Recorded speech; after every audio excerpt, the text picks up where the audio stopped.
Welcome everyone, Komakala here. This is some more Elite Dangerous, and even though I'm flying an Eagle right now, really what I want to do with this video is go purchase an Eagle and show you how to outfit it. We're looking at a cost of somewhere between 120k and 140k, and this is going to be sort of my budget build for an Eagle. Now the system that I want to travel to is this Aerovate, and what we're going to do is go ahead and click on it. We're going to go to the solar system map, and this will allow us to select the space station we want to dock at. And the station that I want to fly to is this very first one called Cleve Hub. It is 36 light seconds away from when you port into, or when you jump into the system, so I'm going to go ahead and set up a coordinate to it. It has a shipyard, and it also has some shield boosting technology that I'd like to purchase for the Eagle. So let's go ahead and get ourselves sort of pointed in the right direction, if we can. Frameshift drive charging. And we're going to have to do 2 jumps, because our frameshift drive is not able to make a large enough jump to get to the other in one go. 1. Engage.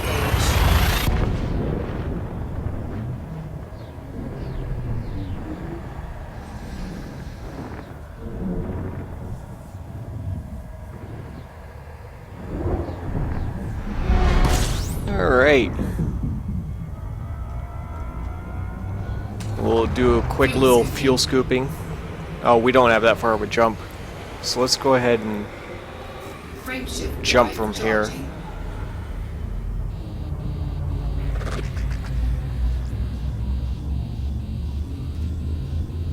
It's charging really slow because we're so close to the sun. 4, 3, 2, 1, engage.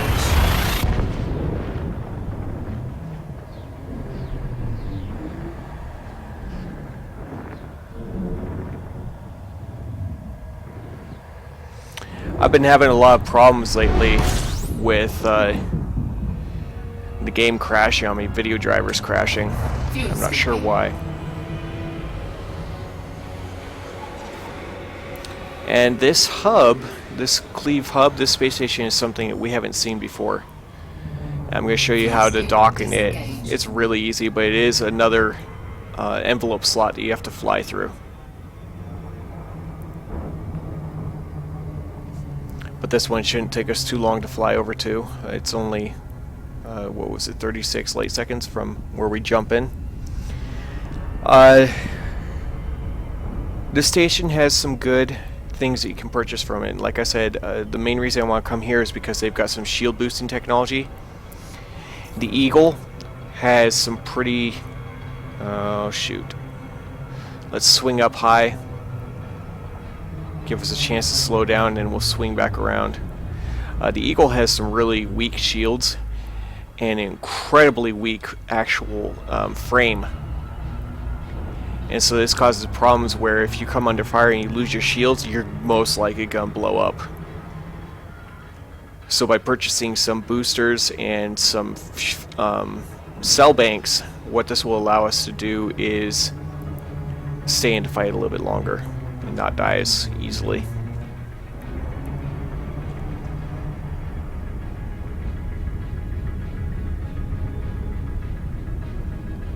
And so as you can see, this station is long and it does have a big ring around it.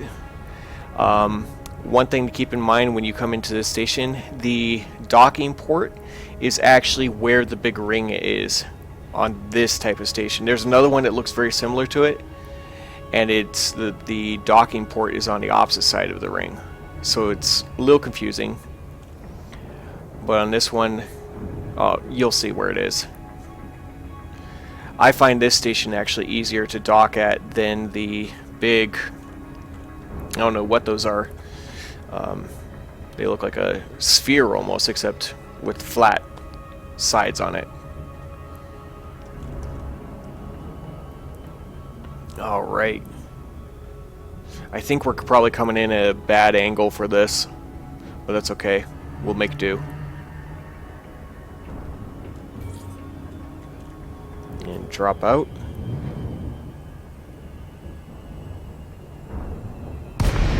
Yep. Here's the docking envelope. Right here on this side. Over there is sort of the ring thing, so I guess this is one of the stations where it's opposite. Let's go ahead and contact them and ask for docking permission. Docking request granted.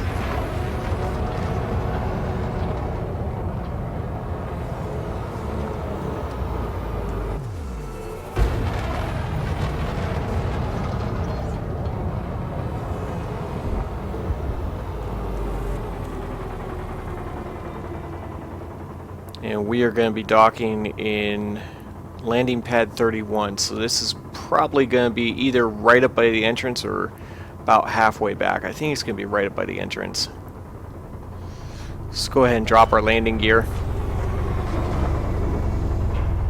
And that's landing pad 13, that's not the one for us.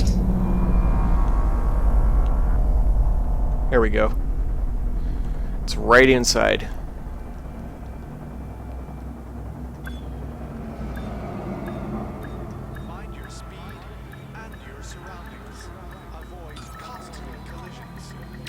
Docking successful. Engines disengaged. Alright. Well done. So let's go ahead and actually go to the shipyard. We're going to come over here to the Eagle, and what we're going to do is purchase.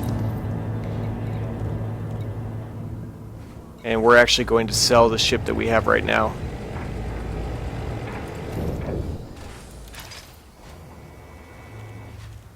Well, shoot. It won't let me sell it to swap it for it. That's okay. I have enough money that I can actually buy another one. So what I'm going to do is just buy another one outright and fully upgrade it so you guys can see what I do. So, yes.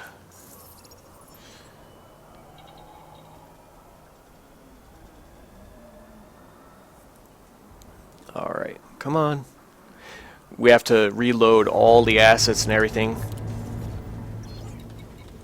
Let's go to the shipyard. Can I sell a ship that I'm not in?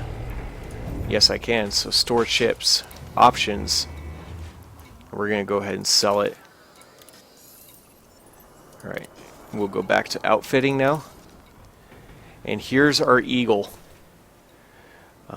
We have 266,000 credits. So the very first thing that I'm going to do is actually upgrade the power plant, and I'm going to upgrade it to the C2. Optimally, you'd like to go to like an A2 if you can find a station that has one, but that would be outside our price range. I think the A2 actually runs like 160,000, and the C2 is actually a fairly decent price of 17, almost 18K. So we'll go ahead and buy that. Keep in mind, this is going to be sort of a bare bones build. It's not going to be a super Eagle. I think a fully kitted out Eagle with the best of everything runs about 1 to 2 million, something in that neighborhood. I'm not sure. The other thing that you want to upgrade right away is you want to get your power distributor, and we're going to want to put a C2 on here.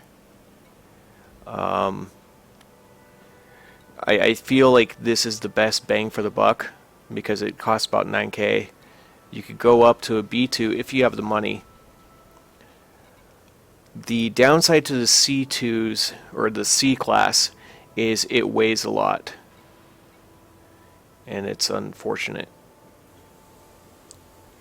The D is really lightweight, but it's not as good. So I'm just going to go ahead and get the C2. We will confirm. Coming on down here, we're actually going to get rid of this cargo rack because I don't use cargo racks in fighting ships. We will put a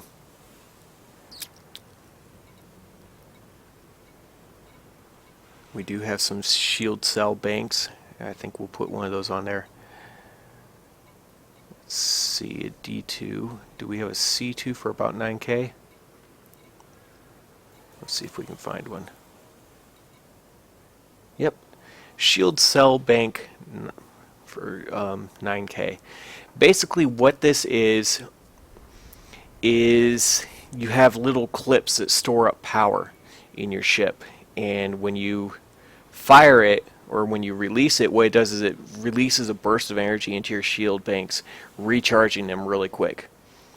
But you only have 3 of them, I think, and so you have to be careful when you use them. So I'm going to go ahead and purchase one of these, and I'm going to replace our discovery scanner with a fuel scoop.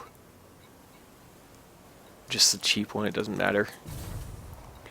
Let's go back to our hard points, and we're actually going to redo our lasers. There's 2 different ways that you could do this, and the way that I think I'm going to go for it is probably pulse lasers across the entire thing.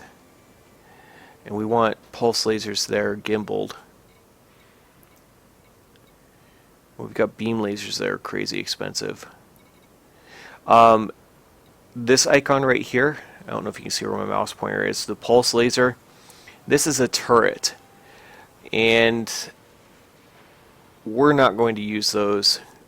Basically, the way that damage works is you have fixed weapons have the most damage that they do. Then you have gimbaled weapons, which you don't have to aim as precisely, but they don't do as much damage as a fixed weapon, generally speaking. Then you have your turrets, which are automated.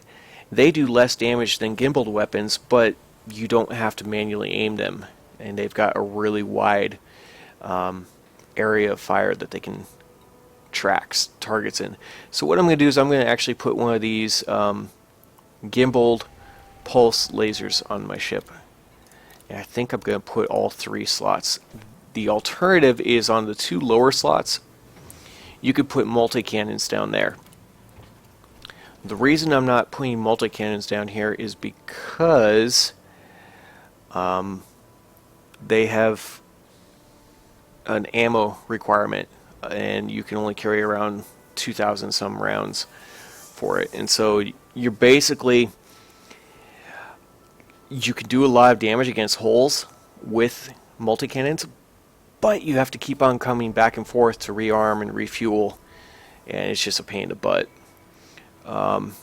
The lasers you don't have to rearm, and the breakdown for this kind of works that lasers are really good against shields, but they're not very good against hulls. Ammunition type weapons like multi-cannons, cannons, and other things like that, they that do the kinetic damage, those are really good against the actual hull of a ship, but they're weak against shields. So in the grand scheme of things, what you'd like to do is use a laser to get down to shields of a ship, and then target a subsystem with your actual kinetic weapons and just rip them to shreds. But because of the ammunition requirements, like I said, I'm going to go full pulse lasers.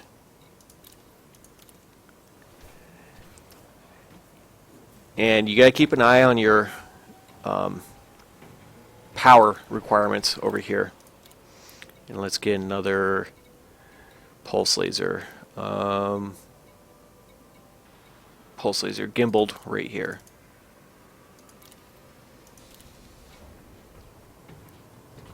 And we're seeing it 7.5 megawatts out of a total available power of 8. And last thing I'd like to do is put a shield booster on here. We want something that is going to be pretty decent. D is going to put us right at the maximum power for this ship.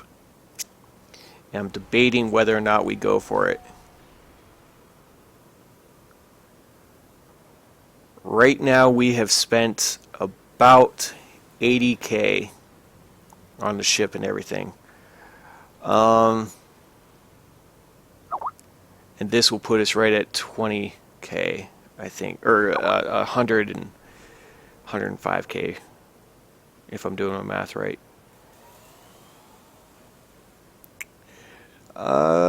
I don't know. It's tempting because the downside is if we were to take any damage and our power plant is not going to be putting out the maximum power, we're going to start losing subsystems. And you don't really want to do that because once you start losing subsystems, you can't activate all your modules. Shoot, I need to just make a decision and go with it. So let's go ahead and get it, and I'll show you how to allocate power and determine which systems should remain up when. Set fire groups, and yes, I'm going to actually do that right now, and our modules. I keep saying modulos. That's not right. Shield cell bank, we're going to actually assign this to right click in the primary fire group. So left clicking will fire all 3 of these lasers if they have a target. Let's come over here to modules. As you see, we've got shield cell bank, and we've got 1 of 3. So I think there's 3 total that you can carry around, and we're going to assign thrusters are going to be primary, shield generator is going to be primary, shield cell bank is going to be secondary. And the way that this works is when something loses power, Shields online. you see down here at the bottom of the screen it says output 100%, and you've got this bar that runs all the way across. This is your maximum power output. Now when something loses power, that bar decreases slightly, and anything that's over to the right side, so anything that's in group 2 is going to lose power before the items in group 1 lose their power. And so like the shield cell bank, not super important. If we've started taking damage and our shields are down, we can't really use that anyway. But we do need our thrusters to continue working. We need our shield generator to continue working. Cargo hatch, we don't really give a crap about that. Shield booster, that's kind of iffy. We could send that over to group 2, and I might. I'll think on that.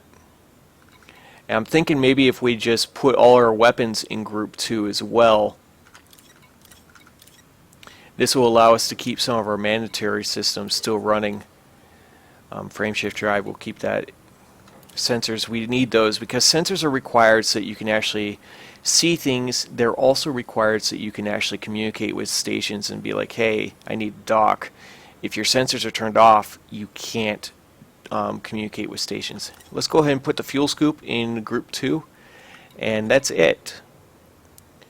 So if we start losing power, we're going to have some of these less than necessary systems deactivate so that we can hopefully fly away and get to safety.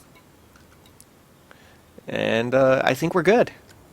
So this is my budget build for an Eagle. Let's see. Let's come back down here. We've got 197,000 credits. I want to say we had a little over 300,000 when it started. So we're looking at a little bit over 100,000 credits total, maybe 120. And this is a decent build for starting out and as a fighter. So yeah, hopefully you guys have found this helpful. I don't know if I'm going to actually show flying the ship right now. I'll probably do that a little bit later. I got some other things I need to do. But if you have any questions or if you'd like to know about some other builds, let me know. This is just for bounty hunting. This is not going to be any good for PvP, just so you know. This really is only going to work against player versus environment or other AI controlled ships, and that will work well. So thank you for your time, and I will see you guys later. Bye.